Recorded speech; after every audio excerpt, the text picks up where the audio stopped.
All right, thanks for making the Locked On Ole Miss podcast your first listen every day. We are free and available on all platforms. Hey, you can make Locked On Auburn your first listen if you want to. Anyway, our guest is Zach Blackerby, and our guests are awesome. And you can talk about how awesome our guest is when you review us on iTunes. You can leave us a 5-star review. Please do that. Say whatever you want to say. You can say Steve doesn't know what he's talking to, but Zach has the absolute right idea. Just do that for us. It'll make you very happy. Zach, I've been excited about this crossover for a couple of days. As you know, I've texted you a couple of times after you got that first win, and I was like, okay, we got to make this happen. Come on, Oregon State. Do what you need to do. Auburn, do what you need to do. Let's make this happen. Yeah, you texted me before game 2, and it's like, hey, assuming y'all take care of business, crossover this week. I'm like, absolutely. And then Auburn drops game 2, and it's like, okay, well, I hope we get the opportunity. And man, probably the most competitive series of all the super regional contests. Took all 3 games, and all 3 games were extremely competitive, coming down to really just the last out in that Corvallis regional. But man, yeah, solid showing by Auburn's pitching staff in 2 of the 3 games, and the bats did just enough to win 2. Yeah, before we get started, Sonny DiChiara all right? It looked like he had a little bit of a hamstring tweak in game 3. Yeah, kind of a weird thing as he was rounding second, and then they stopped the game for a little bit as he was on third, and they never took him out. He continued to play first. He got on base his next at bat. It seems like he's okay. I don't know if it was just an adrenaline thing and he played through it, but yeah, hamstrings are tricky just because sometimes they can never really go away, but it seems like he played through it. I expect him to be a go. But no official word from Auburn at the time of this conversation, Stephen. Yeah, and this isn't a slight against him at all, but the hamstrings this situation might affect him less. Athleticism is not his game. He's a bash guy. Yeah, and it's worked pretty well for him. You know, SEC co-offensive player of the year. This is what the peak male athletic body looks like when you look at the thick king.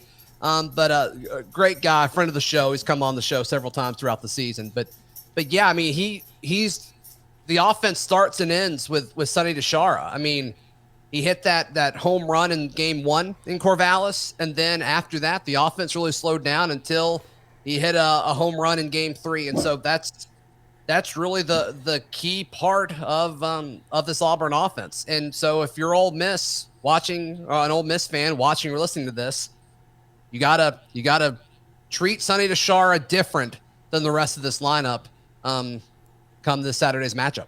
Yeah, in the game that we played down on the Plains, he hit a home run about 500 feet, I think, against Ole Miss that weekend. And speaking of which, that series, you look at it, both staffs, it's almost like it's completely different years. It looks completely different. It's weird. Yeah, we were talking about this before we clicked record, but you know, Ole Miss wins game 1 6-3, and it's like, dang, okay, all right, maybe all the runs are scored for the weekend, and then no, that wasn't the case. Auburn won game 2 in Plainsman Park 19-5, and then Ole Miss took care of business 2-15. But yeah, you mentioned all of Ole Miss's starters will look different, and then Auburn, their best pitcher this season, Joseph Gonzalez, he was dealing with like an infection under his fingernail or something, and so he missed several weekends.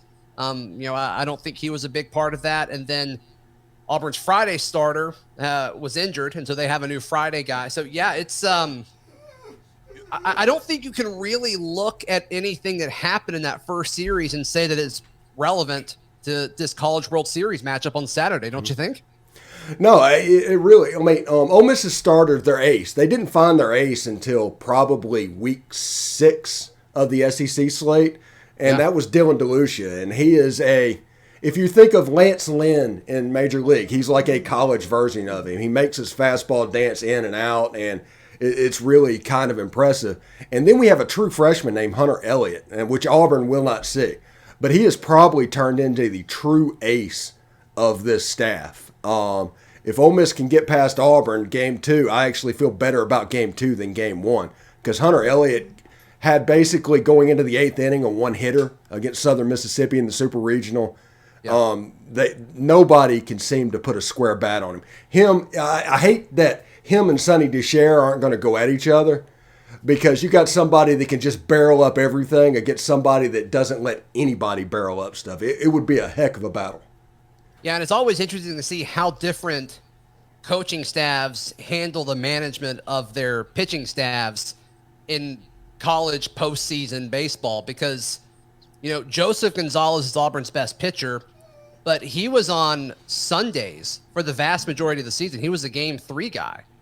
And everybody thought that they were going to lead off the Corvallis Super Regional with him, and it was going to go up against, the best pitcher in college baseball, Oregon State's ace.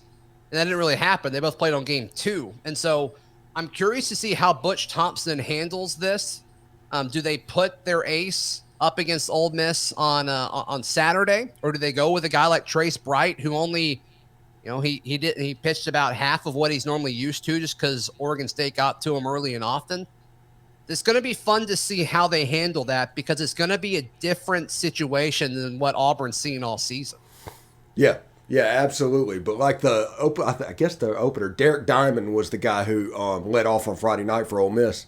Yeah. He pitches on Sunday some, but now that the College World Series happened, and this might be a situation with Auburn as well, Derek Diamond might just be a bullpen guy. You might be able to go through a College World Series if you hit the winner's bracket with 2. And your bullpen and everything else will be extended.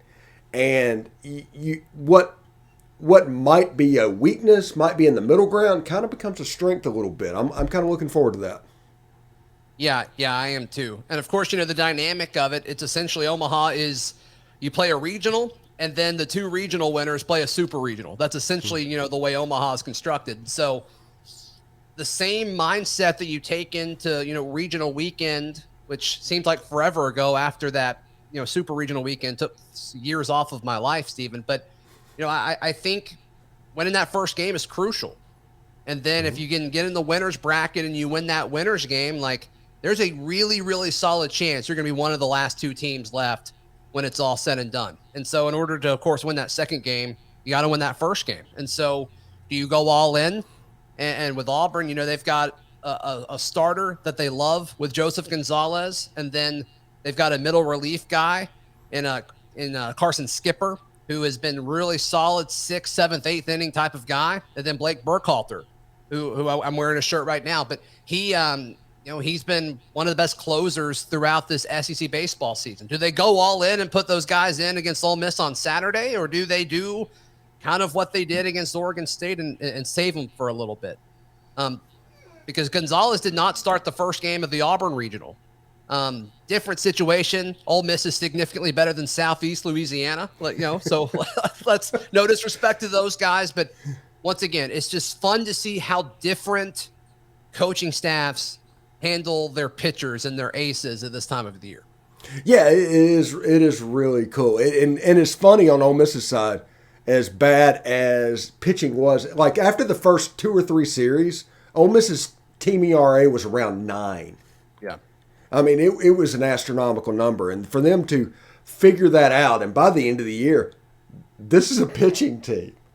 This offense last year had all their reputation. We put all those runs up at Plainsman. But this has absolutely become a pitching team. And I'm curious to see after DeLucia. I mean, you're going to you've got Jack Doherty in relief. He's that long relief guy. Mason Nichols, long relief guy. And then you've got potentially the best closer in the SEC in Brandon Johnson. He's a 98-mile-an-hour fireballer with 4 pitches.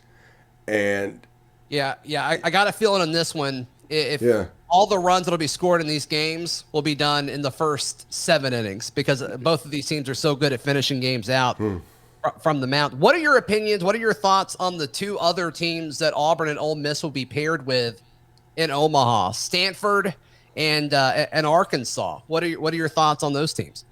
My first thought is Stanford plays in a stadium that looks like it was built in 1860. I am not believing that amount of foul ground. I just sat there and watched that game against UConn. It was like, wow, that is crazy.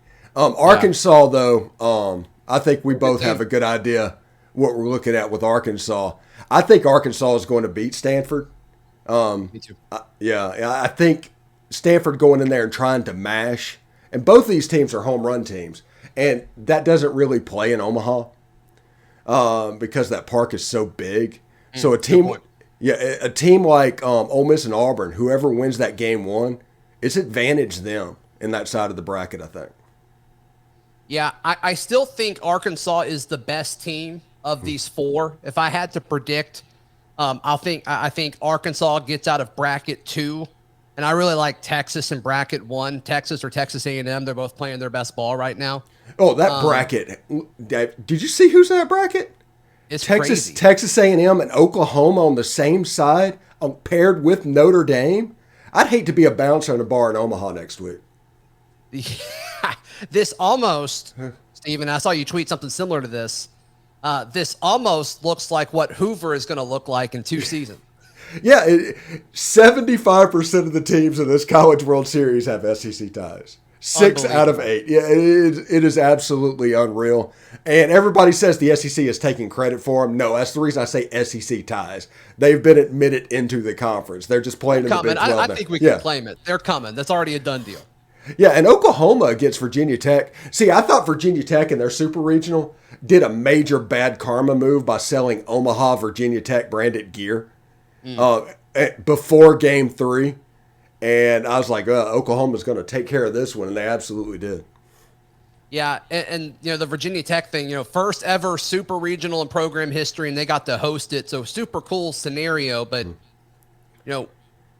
it's hard for these programs that haven't been before to be able to do stuff like that and be able to actually pull it off. Like, that's just, I'm with you. Bold move on their part. But look, Oklahoma's a really, really good team, and they're playing some good ball right now too, obviously. So I don't know if the 8 best teams that made the postseason are still here or still playing, but that's the beauty of college baseball.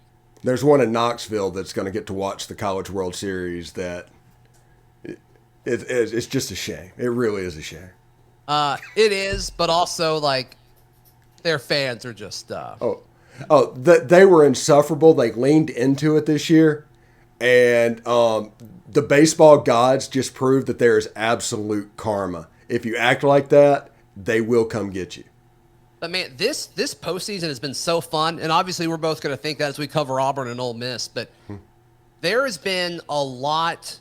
I bet this postseason produced a lot of new college baseball fans that are going to be looking forward to next season and following it next season closer than they ever have, just because it's been electric. And ESPN's coverage of it has been really, really fun, really, really spectacular to see. And they've done a good job of pumping things up on, on their social media channels. And it's just been exposed. The sport has been exposed to a ton of new folks that maybe wouldn't typically watch college baseball. And I think that's great for the sport. I think it's great for the SEC. And Tennessee was a big part of that. I mean, sports need a villain. And man, Tennessee loved being the villain this year. And they were really, really good at it. And so it part of me is like, man, it's a little bit of a bummer that we don't get to see them in Omaha. But I'm glad there's not a chance that Auburn has to play them again. Yeah, 2 things. I compared Tennessee baseball as a more lightly watched 1990 Miami. That was the year that Randall Hill shot the guns down the tunnel in the Cotton Bowl, and they had 260 yards of penalties. That's what Tennessee was this year. The other side of that is they were also really, really good. They were a generational team, and everybody talked about, well, the SEC is down this year. No, just everybody that played that team took their lumps. And because of that, the records dropped down. The top 2 or 3 teams in the SEC didn't have to play them, and there's a reason. That's interesting. I haven't really looked too far into that, but that's a great point. That's a great point. And Auburn went up there and hung with them closer than anybody else had at that point before they somehow lost that series to Kentucky. But yeah, man, this is going to be a fun. This is going to be a fun week in Omaha. I can't wait for it all to happen. Yeah, should be really great. Anyway, thanks for making the Locked On Ole Miss podcast your first listen today. Now make your second listen Locked On NBA Big Board podcast. Rafael Barlow, Richard Strayman, Sam Ferris, and Leif Thulin give fans an in-depth look at biggest prospects, the latest player rankings, and of course big boards with the draft coming up. And Jabari Smith. He's going to be a top 3 pick, right? He's going to be the top 1 pick, baby. He's going number 1 overall. Yeah, I think he got underused at Auburn, by the way. That's a conversation for a different day. Sure. Anyway, follow the Locked On NBA Big Board every day on the Audacy app, YouTube, and wherever you get your podcast. Zach, man, I appreciate it. We have to do this again. Of course, being in the same division, we're going to have opportunities. Absolutely, buddy. Absolutely. Thanks for having me on.